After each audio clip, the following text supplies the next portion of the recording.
नमस्ते हमारी YouTube family. मैं प्रीति आप सभी भाई बहनों का दिल से स्वागत करती हूं अपने वैष्णवी लोक गीत चैनल पे। तो आज हम आप सभी के बीच लेकर के आ गए हैं बहुत ही प्यारा, बहुत ही दर्द भरा कहरवा गीत है दोस्तों। कैसा लगेगा कमेंट करके ज़रूर बताइएगा। वीडियो देखने से पहले अगर आप लोग हमारे वैष्णवी लोक गीत चैनल पर नए हैं तो आप लोग हमारे वैष्णवी लोक गीत चैनल को सब्सक्राइब ज़रूर कर लीजिए, लाइक कर दीजिए, शेयर कीजिए दोस्तों, और कमेंट करके ज़रूर बताइए कि गीत हमारा आप सभी को कैसा लगा। तो चलिए दोस्तों सुनाते हैं आप सभी को। बहुत ही दर्द भरा कहरवा गीत है, आप लोग वीडियो पूरा फुल वॉच करके सुनिएगा। भगवन दई दायक ललना दुनिया तनवा मारेला, भगवन दई दायक ललना दुनिया तनवा मारेला, दुनिया तनवा मारेला, दुनिया तनवा मारेला, दुनिया तनवा मारेला, दुनिया तनवा मारेला, भगवन दई दायक ललना दुनिया तनवा मारेला, भगवन भगवन दाई दायक ललना दुनिया तनवा मारेला, सासु तनवा मारेलिन ससुर तनवा मारन, सासु तनवा मारेलिन ससुर तनवा मारन, तनवा वनहु मारन, तनवा वनहु मारन, जकरे संगरी भैल से नुरदनवा तनवा वनहु मारन, जकरे संगरी भैल से नुरदनवा तनवा वनहु मारन,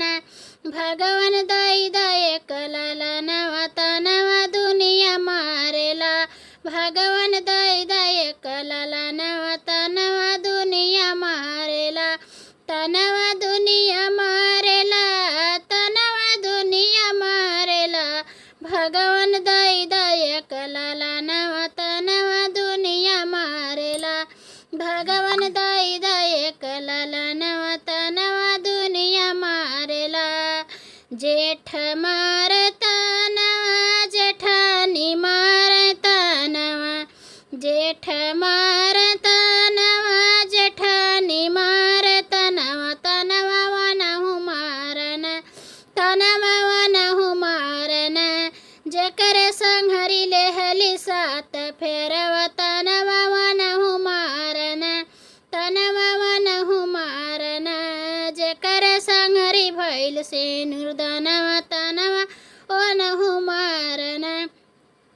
भगवन दई दायक ललनवा तनवा दुनिया मारेला, भगवन दई दायक ललनवा तनवा दुनिया मारेला, तनवा दुनिया मारेला, तनवा दुनिया मारेला, तनवा दुनिया मारेला, तनवा दुनिया मारेला, भगवन दई दायक ललनवा तनवा दुनिया मारेला,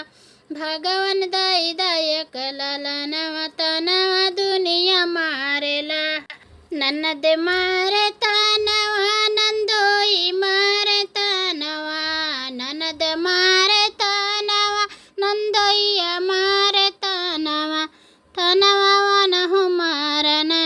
तनवा वनहु मारन, जकरे संघरी भैल से नुरदनवा तनवा वनहु मारन, भगवन दई दायक ललनवा तनवा सबहि मारेला, भगवन दई दायक ललनवा तनवा सबहि मारेला, भगवन दई दायक ललनवा